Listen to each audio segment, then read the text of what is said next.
Welcome to Albion TV presents the AO Daily Show, your source of real news in an unreal world, keeping you up to date on the latest news, events, and the great community of Albion Online. Today is Tuesday, the 3rd of December, and I am your host, Shozen. And with me today is our streamer extraordinaire, Bogul. How you doing, Bogul? Good morning, good morning. I am doing very well. Ooh, my voice goes up. My voice went away, but yes, other than that, I'm doing pretty good. How are you? I'm doing really well. I just pulled a raffle right before the stream started, and it was won by a guy who joined the stream and started following 10 minutes ago. Ooh, So that made me feel pretty good. I was like, wow, nice. you Congratulations. just joined, already won a raffle. Cool. Congratulations. But we have a lot of stuff on today's show, and I have an interview that's going to be the main portion of the show, but we got a couple PSAs. We got a little bit of news, so let's get to it right away, Bogle. Let's start talking about the holiday season, the Yule Tide. What does it bring people? Drunken bar things and maybe skins, based on the picture, at least. You're supposed to get hit by a snowball while drinking Yule beer or something. No, Yule beer. we have Ooh. the adventurous challenge for this December that started on the weekend. We have the seasonal events back with the Husky, with the Christmas Santa skins, and this time around we also get some Avalonian energy for completing the challenges, or at least to get the when you get the chests. Yeah. Oh, excellent. Okay. And then what do we have coming up this weekend? Do we have anything happening this weekend? Because I understand we're in a special event season, which leads me to believe there are some events going on. Oh, these kinds of events. Yes, it's the Avalonian invasion season, and that means there will be reset days. Yes, there's. Okay, I knew you'd get there eventually. Yes, there's reset day coming up on the 7th and 8th. It's 7 on the 7th at 18 UTC, and then on the 8th at 1 UTC. So for most of us, anybody over here in this hemisphere with me over in the American hemispheres, will feel it still on the 7th. But everybody over in the EU, it'll be, well, not even everybody, right? I guess like for Lupac, it's still technically it starts, the day before. Yes. Goes right through. So yeah, it still starts on the 8th for him. I'm 7th for him. We do have the official stream on the 7th coming up, and we have the invasion reset day coming up 1 week early because of the different schedule that we have this time around with this special season, with this special event season. So this is the first of a bunch of reset days that will be in shorter succession, I think is the word, that will guarantee some action towards the end of the year and a lot more action at the beginning of the year in January.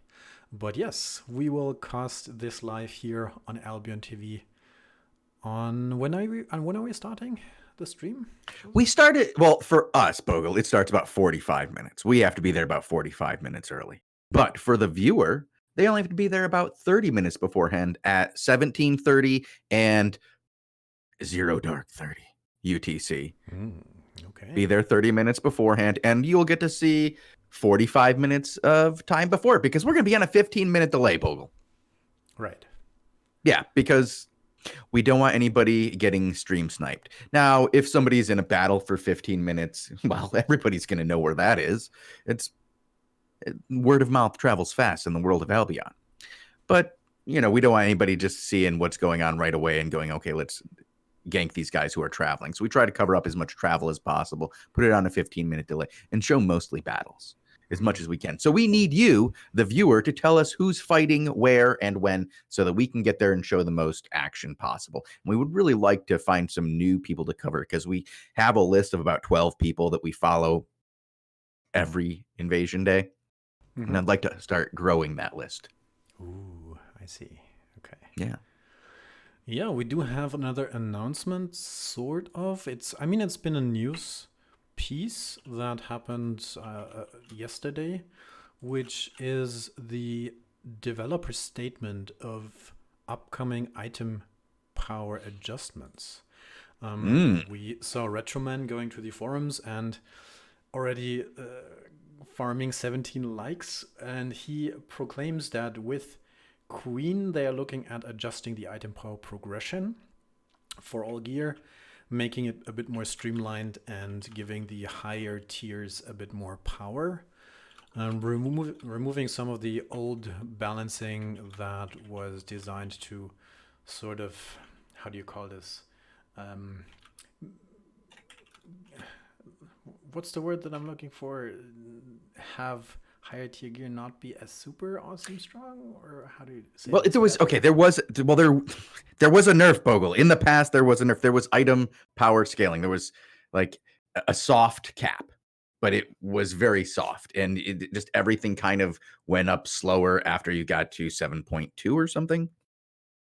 And now that's just been removed. So now all the tiers go up 100, all the enchantment levels go up 100, and the 3 levels of artifact each go up 25. So the first level is 25, second level is 50, third level 75. Makes finding out what the item power of everything is much easier, and it also raises the end cap, like how high the item power goes on the top scale is going up. Now this is important because we have more T8 coming into the world, and this was done as an effort to kind of mitigate some of the advantage that the old world owners had over their opponents, because people in Mercia at one point had a huge advantage over anybody else because they just had more access to 0.1, 0.2, and 0.3 of tier 8. Yeah. And so in order to mitigate that, they put in a sliding scale. Now that's gone because everybody in the new world, in the new Outlands, should have more access to it, along with the transmute feature that we do have currently available, so that you can throw away your silver in a completely acceptable and enjoyable manner. I think you shouldn't say right now because we have to wait until Queen. But they announced it now, and it's already a big topic of discussion. If you are curious about that forum thread, I can put it here in the Twitch chat. But we just wanted to mention it again because we think it's going to be a very big thing, because it influences so many layers of Albion that this is going to be interesting how people will react to it and use it for sure, and a definite thing to keep following. All right, but Bogle, I think that's. Do we have any more? I do have one. Oh, we do. We have one more. We have request. One more. I see it. Yes, we have a request from the community manager, Mythersyria. No, actually, wait. No? Yes, we do. Yes, then we'd have two things chosen. We have 2 things. Then. We have so much news. We do have, as you said, the request for a data collection. Those of you who might have done some ZVZ in the past might have realized or experienced a few stutters happening, and that is the cause of some investigative work by the community manager Mythersyria. She made a thread that is in regards to performance issues and data collection. Am I too quiet? Yeah, it sounds like you're quiet to the audience. He's very loud to me, but I'm not hearing the same thing that you do. So go ahead and try to turn up your volume. Well, tell more news. Basically, I'm saying that you have to look at this thread, because if you are somebody who wants to help out SBI a little bit, then you can go to this thread and DM Mythersyria a bunch of information about your specs, and then they can sort of try to debug it, because I think some of the recent patch must have messed up a little bit there somewhere. And right now they're trying to figure out the reason for these performance issues. And if you want to help, then you can go to that thread. If you're listening, it's in the feedback and suggestions section of the forums. Yeah, go give some feedback. People like feedback. Yeah. Okay. And then... Now, you said you had one more. I didn't believe it. I didn't know it was even here. You got to tell them because I don't know what you're talking about. Well, I got a request and I was happy to oblige, since we do a bunch of community shoutouts on this very show on the regular. So I was approached by Olivia, and Olivia, as you can see now on the screen, is a very, very famous persona in the HCE scene. He, I think, does them almost daily, and said to me, hey, I think there is a rumor out there that HCEs aren't good.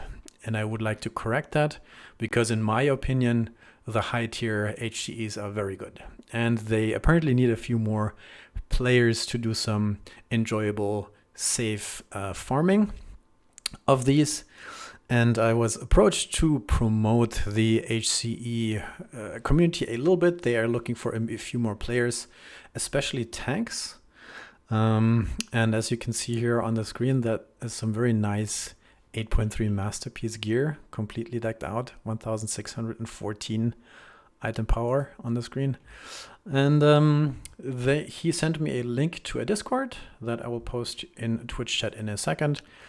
And in case you are looking for some friends, some safe, nice, relaxed farming, then maybe either send Olivia a message or just check out that Discord that I just posted, where the HCE hardcore expedition guys gather and find groups and, organize themselves a little bit.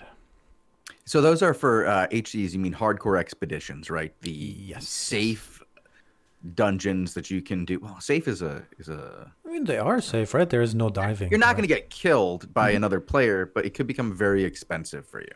You're supposed to take good gear, go do some PvE, fight against a hard computer, and try not to die a lot. Yes. But according to Olivia, if you do it right, if you have the right comp, if you can afford to bring a reasonably good gear set, so I don't think it's quite super awesome at tier 4, but I think as soon as you can go a little bit higher, maybe 7s, 8s. 8.3 outstanding. Well, you don't... I suggest, if you are interested in that content and if you look for a community who specializes in that sort of content, then definitely check out that Discord and say hello. Say we sent you, and I think they're very welcoming to a few new faces. Oh, good. Well, good. Did we have a Discord for that? Yes, I just posted it. I will post it 3 more times. There you go. There you go. See, we can spam in our own chat. I like doing that. Bogul, what time is it now? 19:13. It's time for that interview. Oh. Yes. What interview? ExonFang. I interviewed a rather new player who came from Eve, who heard that we were looking for players who had their new player experience to share. Like, we want to know what's the problems. What are the things that you experience that are rough here in Albion that, hold you back? And ExonFang came from Eve, and he's a higher level player over in Eve. And he had kind of like an advantage in that he was brought into a guild early with a large number of players. I believe he might be one of the brave newbies, I believe. And those guys, provide a good support group. So he had people to ask questions, to. And so he was able to learn things rather quickly. And he came over and explained to me some of the hardships that he faced and some of the things that he would like to see more accessible to new players, specifically information. I see. Yeah. And so it was good to see. I like it. I like seeing what we need to improve on as a game, because we've talked about it before, especially here on Newbie Tuesday, that we worry that a lot of players get lost in the transition from the safe zone to the cutthroat black zone. And we would like to see ways to help ease that transition, provide new information for players, and keep people active through that transition phase, and know that it's not the end of the world when you die. and these things aren't always really expressed well. Like some of the things that are, he'll talk about it. Like, I don't need to do the interview twice. Let's get to the interview once. We'll do it over there, and we'll talk about it at the end. I'll give away some raffles during it. I think I have like five or six raffles to give away. Nice. Like, and then like another 4 during the next show. So guys, we have a bunch of raffles to give away. I had 3 from yesterday that we couldn't do. Okay, then without further ado, let me find this interview and play this for you, and enjoy listening to Shozen talking to ExonFang. All right, we are here with another episode of the Albion TV interview series, and today I am here with ExonFang. I don't know much about him, so ExonFang, tell me about you. Why are you here, and where did you come from? Hi, yeah, so I'm ExonFang. So I come from mostly actually a different game. I play EVE Online, and I'm pretty involved in the community in that game.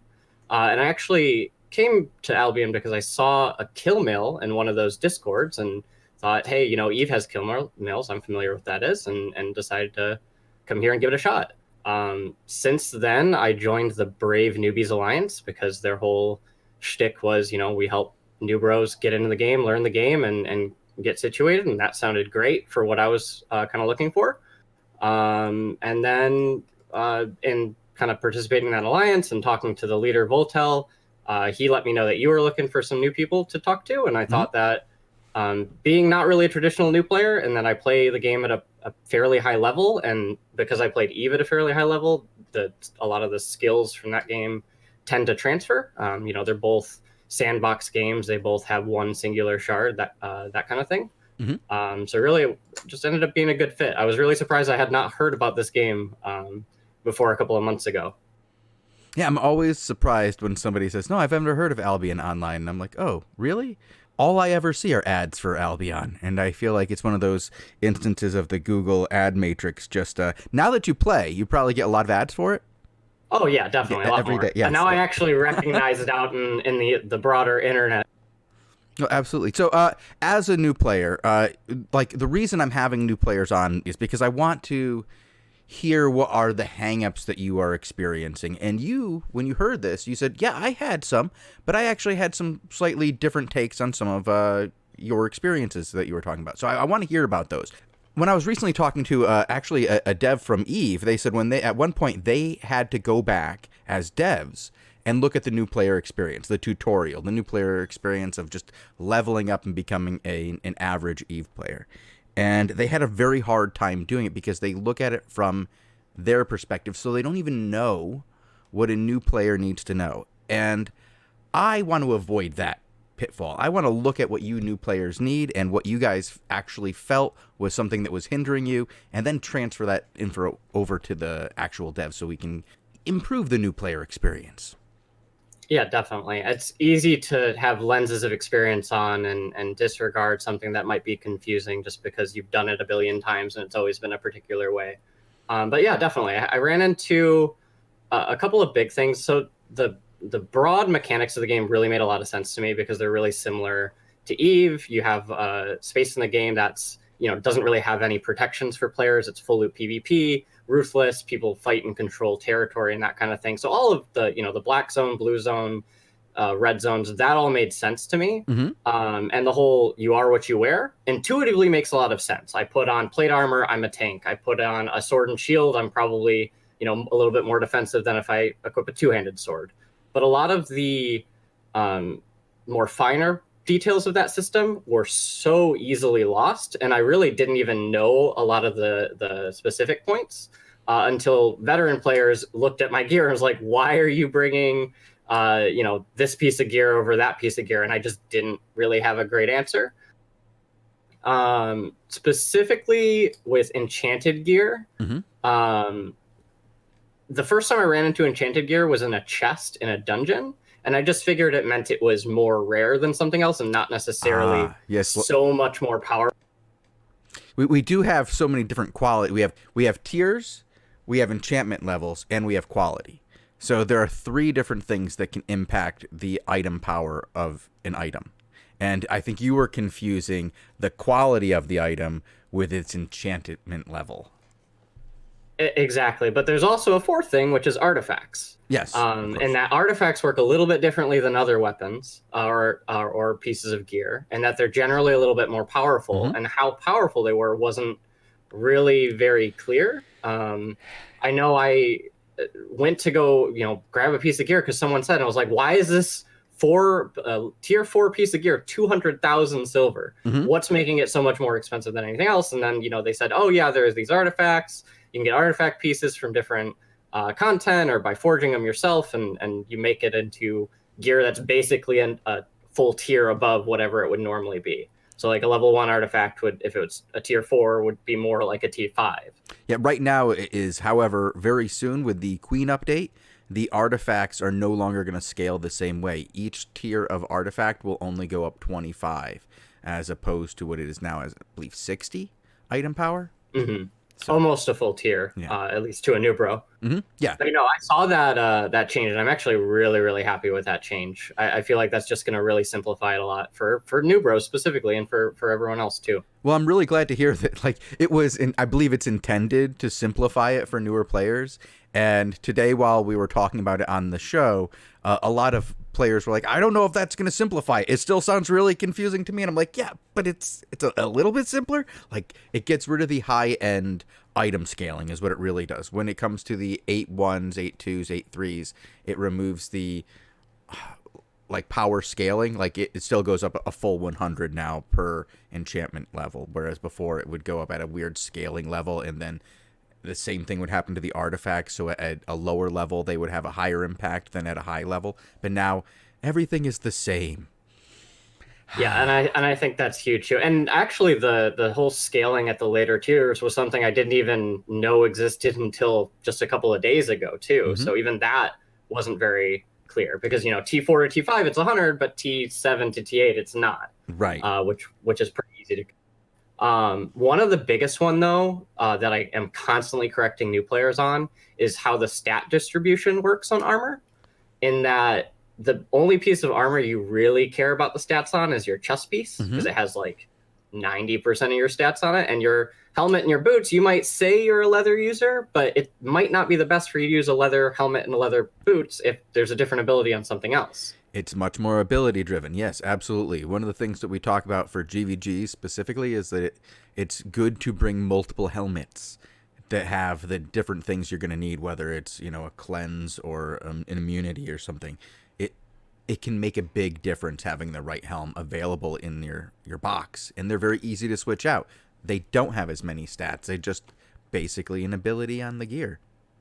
Definitely. And I see a lot of new players coming in who are like, I want to be a leather user, and I don't care about cloth helmets or boots or plate boots or helmets. I just want to use leather. And we've got to pull them aside and tell them, look, that's just not how this game is working. If you're not going to get at least a T4 of the other ones, you're really significantly hurting yourself.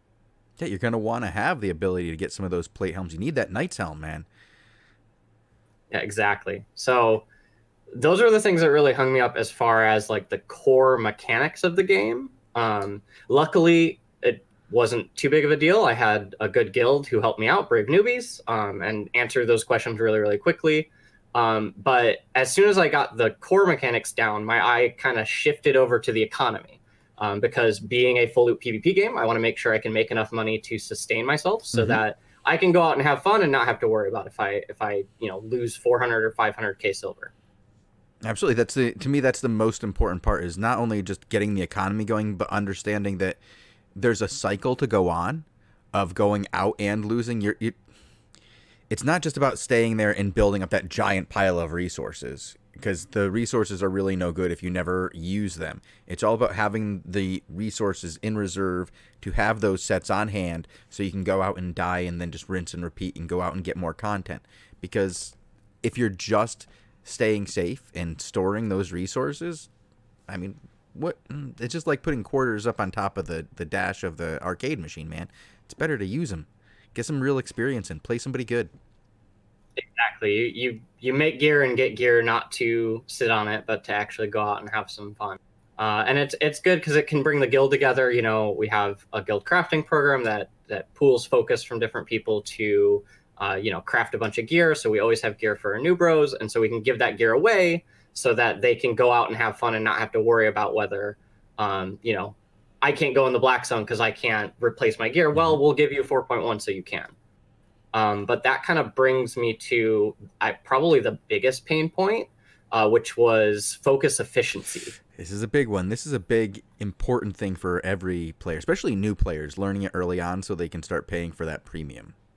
Exactly. And so a lot of, myself included, a lot of new players come into the game that I see, and they think that, oh, I can just craft things and that's how I'll make my money. I'll take, the input resources, put a little love and time into it and get this item I can sell. But because of focus, oftentimes if you're just crafting something without focus, you're not actually making money. You're probably losing a little bit of money. Yeah. Because that focus is giving you back resources, and the crafting itself has fame that you get out of it, which has its own value. But that all changes when you use focus. And when you use focus, you get more resources back, and suddenly you can make a little bit of money. But focus efficiency is just about the most confusing stat in the game to me. I still can't really tell you what 12,000 focus efficiency does for me in like in bag crafting, which is what I'm specialized in. The arbitrary number thing I think is the most confusing because it doesn't really seem to link up with anything. I think if it was converted to like reduces focus costs while crafting by whatever percent, it would be immediately recognizable and easy to do. But I need to pull out like a calculator and look up a strange formula to figure out what exactly this 200 extra focus efficiency is doing me when I level up, like bag specialization or something like that. Yeah, and you're even missing the next level of specialization, which is when you start using laborers, which is like another level of focus, because when you craft while using a laborer's journal and fill that up and then hand it back to a laborer, you then 24 hours later get another set of resources back. And for the people who are min-maxing like every day, that's where the edge that they're going for. They're going for, what does it cost me to make it when I'm using my focus, when I'm using the absolute cheapest resources, and when I'm using my laborers at their peak with their full happiness and getting the max return on each one. And that's what they're looking at, what is the baseline of cost. And then everything else is after that. Like, how do I then turn this into a profit? So exactly. For a new player, you can't even get there yet. You have to really be very, I hate to use the word focused, but focused on your focus efficiency and making sure that every day you're using it so that you're not sitting there with a full stack of focus of 30,000. You have to use it. If you don't use it, you just lost it. And exactly. It's a great economic tool to get people to be productive. But I actually have started dealing with laborers. I've actually got 5 guild islands and a personal island already. That's pretty good. Wow. And how long ago did you start playing? Like 5 weeks ago, 5-6 weeks ago. A round of applause from the audience. But yeah, so I have 2 islands of tinkers, 1 island of blacksmith, 1 fletcher, 1 imbuer, and I just craft enough to fill those books every day. I don't really worry about focus too much, and that tends to keep me afloat with the amount of gathering. I'm in horizontal progression games like Albion Online, like EVE Online. It pays to specialize. It pays to go really, really ham into one specific thing. But I like setting up my characters to kind of be a jack of all trades, understanding that I'm not going to be the most efficient in a lot of different ways, but I'm going to be very, very versatile to my alliance and versatile to my personal needs, where if I want to go ganking, I can go craft 10 claws sets and 10 sets of gear to go along with that and not have to worry about regearing or anything like that. Absolutely. Yeah, no, I understand that. I preach 2 things. I preach, get yourself to a level where you can use everything at an initial level. Learn everything. And then from there, specialize. Then pick something that you like just to get that one to the max, just one up there. And then once you get one up, it becomes much easier to do each next one, like maxing up the next one and the next one after that. Exactly. And we try in Brave Newbies, we're trying to really push that too. One of the first things we tell people to do, get everything to T4. We'll give you all your tier 2 and T3 stuff. Make sure you can get to that level, because at least then you can try everything and you can see what you like and what you don't like. And, you know, if you never get it past T4, it's not a big deal, but at least it gives you those options. Mm-hmm. Absolutely. So yeah, so the biggest thing for me, so coming from Eve, and that game has a pretty complex player-driven market, just like Albion. Mm-hmm. I like to make a lot of money flipping things on the auction house or on the marketplace. It's one of everybody's favorite things to do in Albion. Except doing that in Albion with large quantities of orders is really, really, really painful and time-consuming. It is. And I don't know, honestly, I don't know if that's a good thing or a bad thing. And initially you would think that's bad, right?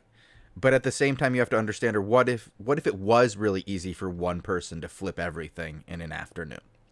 Right now, Somebody has to pay attention and do each one individually. Each order has to be done individually. You can improve that with buy orders. Like, buy orders make a huge difference when you're trying to flip a market. When I've seen people who will go to a volatile market, place their own low bids, and then put in buy orders that are just below the low bid, so that people see the low bid and go, oh, okay, that's what's going on here. I will just hit that sell now button and sell to his buy order. And people will do that. And so there's ways to still flip if you can see a volatile market. Oh yeah, that's a good. I'm gonna steal that strategy. But yeah, I mean, what you want to put up like a bunch of them with low numbers to make it look like it's an actual. Yeah, definitely. I'm definitely gonna have to steal that one. But yeah, I mean, I buy a lot. I put in buy orders for a bunch of different stuff, and I just put in low volume buy orders. And I like to do things as like little brain power required as possible. Mm-hmm. So as long as there's a big enough gap between the buy and the sell, I will just have a bunch of buy orders at like 1 or 2 quantities. And when something appears in my mail, I just relist it of whatever the sell order is. And I'm just hoping that past me put that buy order in low enough to where I'm probably making money. And most of the times I do. Yeah. One of the things I would suggest is for people who want to flip, pick 1 or 2 items to learn, like, or markets really. Like, pick a resource that you're going to learn, like its market. You know, learn its tiers, learn its enchantment levels, learn what it sells at, learn what it sells for raw, learn what the refined sell for. But pick one and just do that one for a little while. And that'll help you get a basic idea of what's going on in the market. And then pick something else. Don't try to focus on everything. Don't try to like look for deals when you first start out. Learn a market first. And then once you learn a market, it's like I said with once you master one, it's much easier to master the second and third. And once you've gotten used to what one market looks like, you'll be able to get an idea of the other markets. And I do suggest starting with like resources first before you move on some of the more complex markets like gear. Yep, definitely. Yeah. So that kind of goes over what I found mechanically challenging and then all of my concerns with the economy. But now that I've got those 2 things together, being from Eve and being an FC in Eve, which is the same thing as like a squad leader or a squad commander in this game, I immediately wanted to sink my teeth into the black zone mechanics. I want to know, what do I need to do to take a castle? What do I need to do to take a territory? How can I lead those groups to help my alliance? Yeah, you had to ask somebody. Yeah, so I looked really hard online to try to find, I want to know specific, I need to attack this thing at this time. I can attack these different territories, and then I need to come back a day later at whatever time to really seal the deal. And I couldn't really find any specific outlines of those mechanics. I basically had to ask every single day in our Alliance Discord, does anyone know how these mechanics work? And when I finally got someone, I pinned them in a corner and was like, look, I'm just going to ask you a bunch of questions and throw a bunch of hypothetical situations at you. And I need to know the answers so I can do this stuff for my Alliance. Oh my God. Sometimes I'm really glad that it took me, like I learned Albion over a number of years. I didn't have to like hop into the deep end all at once. There's a lot of stuff to learn in this game. Yeah. The mechanics for taking territories, taking castles, these are not really obvious. Invasion days, nowhere does it spell it out what you have to do. You have to like listen to the show to figure it out. Exactly. So, and maybe that's by design, maybe it's good or bad, that there's trade secrets to ruling in the Outlands and to being really, really effective. Part of that is you want to know more than your enemies. But also it was definitely difficult for me to jump in, lead groups, and get things going right away, because I felt like without knowing some of those basic things that I was just going to get my groups killed, and no one wants to take out a gang and get everyone killed, right? No, well, I mean, not necessarily. Take your guys out with the expectation that you're all going to die, but that the goal is to get content, and you'll find that you're just a lot happier. Like, take out what you're willing. Go, we're supposed to be out for 30 minutes today, all right? And we're going to try to get at least one good contact in 30 minutes. We may or may not die. It doesn't really matter if we die at all. We're just going to go out and just bang. We're just going to go fight, right? If you can do that and make that the goal, then it doesn't matter if you win or lose. And so I understand wanting to know the mechanics of it. Like, you don't want to bang your head against the door of the castle and find out 45 minutes into the castle of banging your head against it that you didn't bring a demo hammer. You don't have a hammer to take down the door, so you're just sitting there trying to break it with your mace or something, or an actual hammer weapon. It's not. It can be frustrating. I can understand that. Not everything is really readily available, and I do hope that some of these mechanical things we can get into the new map, like on the UI of the new map. So when Queen comes out, we're changing the way that territories are taken. Mm-hmm. It will be done through a ZVZ process and the taking of a tower, similar to what you experience on an invasion day.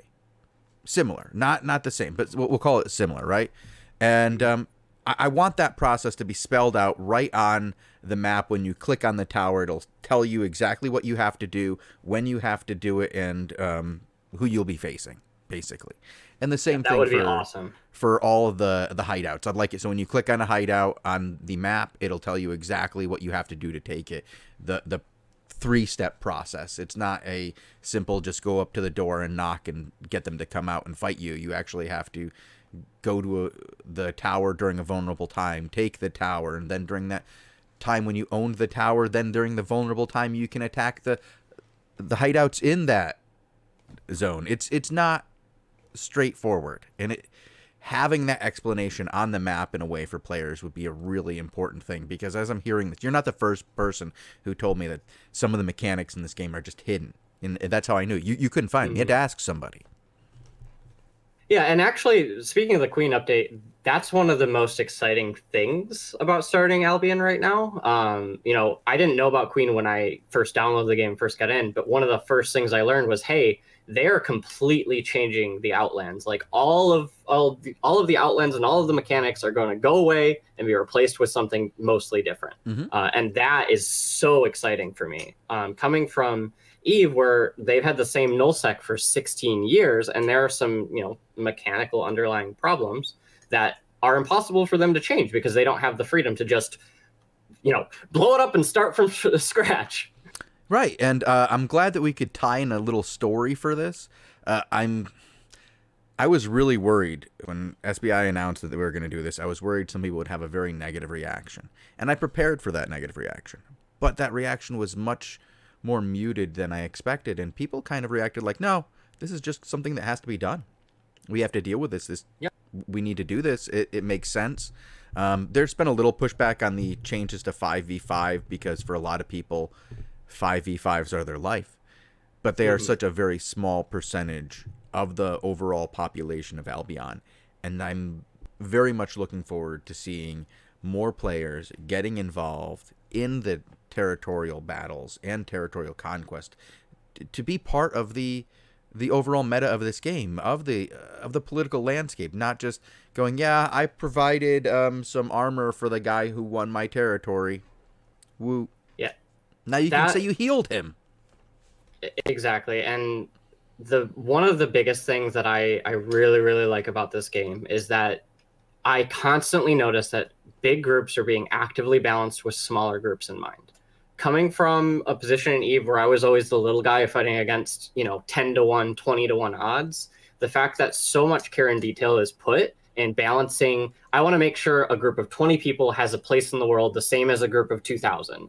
That is a really, really, really big thing for people like me who like being the underdog and who don't want to be a part of the biggest group in the game. Well, I will say it's the changes right now to both point sharing, to the Zerg debuff, the smart cluster queue that'll come in, the way that territories are going to be spaced out in the next one. I feel like everybody will have a space, but I don't think, like, to say that a small group could compete at the highest level, I don't think is ever going to be really what we're going to see. I still think that there's going to become a sweet spot for alliances number-wise, where you kind of see, like, some guilds being almost like I don't want to say subservient, but, you know, we've heard it before. We've heard a little bit of the knee bending going on. I think the people who can get 3 or 4 guilds to support them and not really care about their points, those people will do very well. There are some other guilds who don't care about points at all in their alliance, that season points don't drive them. I think they could do very well by gathering extra members and going about things differently than what we've considered the top tier guilds currently. Yeah, it'll be interesting to go from a world where I'm constantly seeing Money Guild and Error 404 everywhere to a world where I see a lot more smaller names and smaller groups kind of building their own establishment. I do have a little bit of concerns with the hideout feature because, again, I hate to talk about EVE so much, but Citadels and EVE are basically what hideouts are in this game. Mm-hmm. And those brought in a whole host of problems and interesting considerations. So I'm very curious to see how that will all play out, how balanced or unbalanced it will be. But I'm definitely looking forward to having fun, and it is a really nice draw to be able to go out in the Outlands after Queen and, you know, claim a little bit of territory, even though we're a newbie alliance who doesn't really have a GVG team. Yeah, it's you're gonna have to have some players. You're gonna be able to have to put forth a force onto the field and fight. But from what I understand, gaining a foothold will be very easy. Holding it will be kind of difficult. Taking it will be very, very tough. It'll take a sustained effort over days to really defeat a hideout. Because if somebody wants to keep their hideout, right, they can keep spawning there and keep defending it during that time period. And as long as they want to, keep sacrificing themselves, it'll be very tough to smash down their door. You'll have to take many days to just wear them out, grind them out, and say, we're going to make this incredibly painful for you until you want to leave. And I kind of feel we're going to see a lot of those kind of wars of attrition. It might really destroy some guilds. Sounds like a lot of good content to me. Yeah, I know. Aren't you excited? Yeah. Anything that puts players out in the world is good, right? Yeah. I like that, even gathering is engaging because you're constantly moving around and you're constantly thinking about where are all the other players in the map, if I'm going to get ganked right now, where am I going to run to? How can I get safe, etc. I'm actually really looking forward to seeing how gathering changes in Queen. As a newer player, you didn't get to see how gathering was during like beta 1 and 2, where players really, I don't even want to say beta 2 so much, but beta 1, players really lived in their territory. Like they had their home plot and they had a territory in the same zone as their home plot generally, maybe up to 3. And they would harvest those territories as well as the fame territories in and adjacent to their home plot territory. And they would really live around that spot. They didn't live in cities. They would make treks to the cities, and often as groups, and go, okay, guys, I'm going to the city. I need at least 3 people going. Does anybody want to run scout for us? And that's kind of how you would see people living in they were even red zones at the time, honestly. They weren't even black zones. But you saw people living there and harvesting their resources in the whole zone. And I'm hoping that with the advent of these towers that level up and give a greater resource bonus to the area, you'll see people living in their zones, harvesting their zones, and defending it when other people come in to raid. Yeah, and I think that'll be great. And it also give me incentive to go out there and steal their resources. Exactly. Like if you know somebody's out there at a certain time period every day, right? You can get the right number of players to go out there and gank them and steal their stuff. Raiders will become not just people who go and kill mages. They'll be out there killing gatherers and famers, and the world will be lively but with death again. I'm looking forward to it. Yeah, it'll be a really exciting time. I'm like I said, I think the time I came in happened to be a really good time. It gives me a playground to learn the mechanics, get my economy set up, and figure out a little bit about the meta of the game. Mhm. And then, in about a month or two, everything's going to change, and we're going to have an opportunity to go out, and hopefully I'll have an opportunity to make a name for myself. Well, I think you've got a good head on your shoulders. You had some good ideas here, and you talked about some problems that, I've seen some newer players have, and you had some really good ideas on how to handle them. Are there any more of those that you have? Because we are running out of time on this interview, but I do see that you have some more notes here. I'd like to cover as many of these things as possible before we head out of here.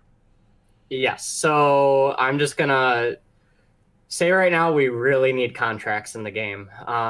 Contracts would be a way to set up gear that someone could buy, like sets of gear that someone could buy for a specific price, a way that would help, our Alliance gear, our members. Courier contracts where someone would have to pay a collateral to safely transport goods to a different city or a different hideout.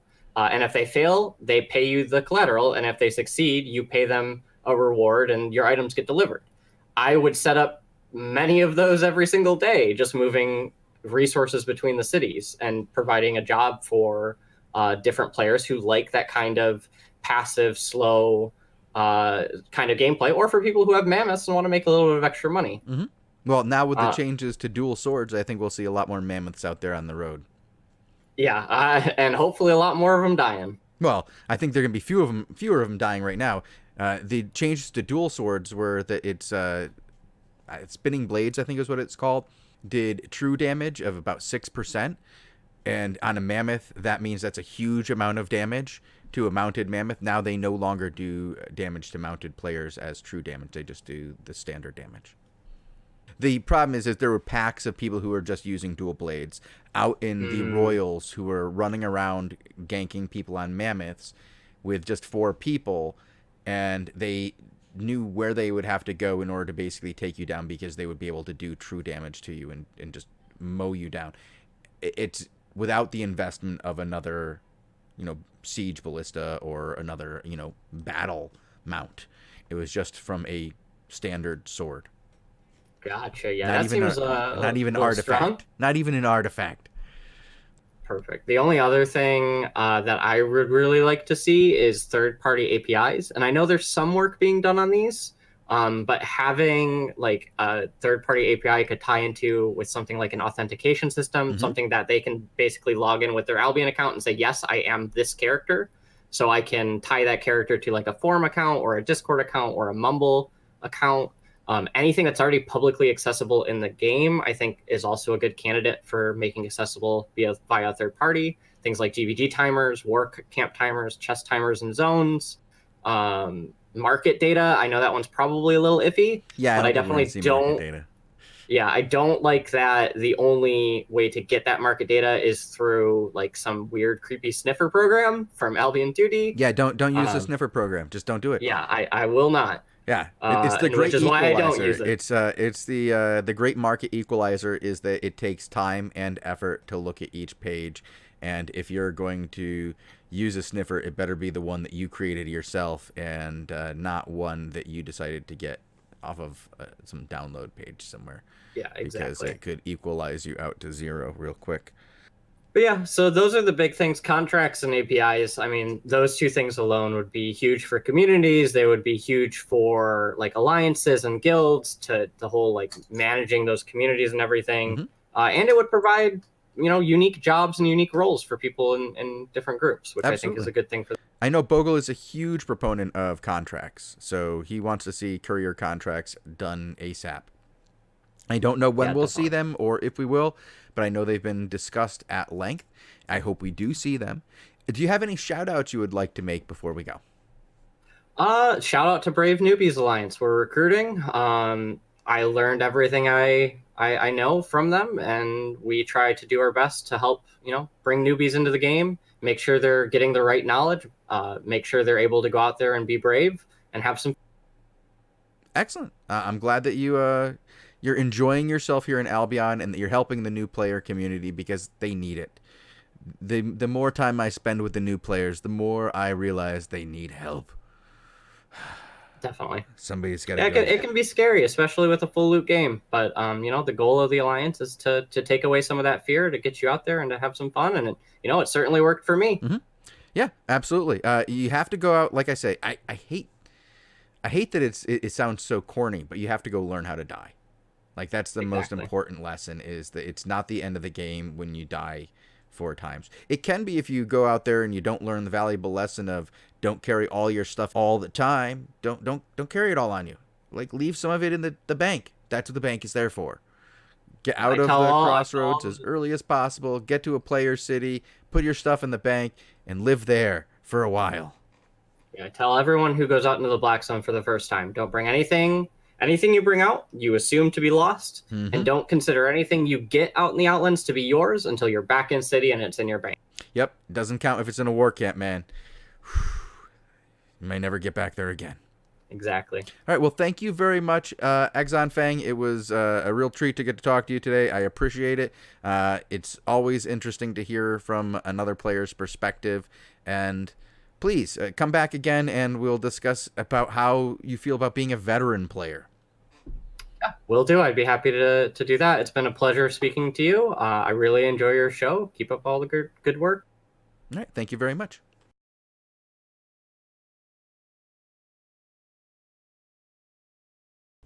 All right, that was our interview today with ExonFang. I hope you enjoyed that. And I think we are back live now, Shozen. Yeah, how's everybody doing? Everybody ready for a little bit of OT? I don't think we're going to actually even step away, Bogul. Do you need to step away? No, but we sort of need to plug the show once so we can do a imaginary split for the VOD later. Imaginary split. Okay. All right. So thank you guys for tuning in. You can check us out Monday through Friday right here on Twitch TV/Albion Online. You can check us out later at SoundCloud.com and YouTube.com/AlbionTV later in the day. Oh, later in the week. I probably won't have it up today. But yeah, you can check it out. And usually Tuesday through Thursdays at 19 UTC right here on Twitch.tv/Albion Online. You can check out Albion Live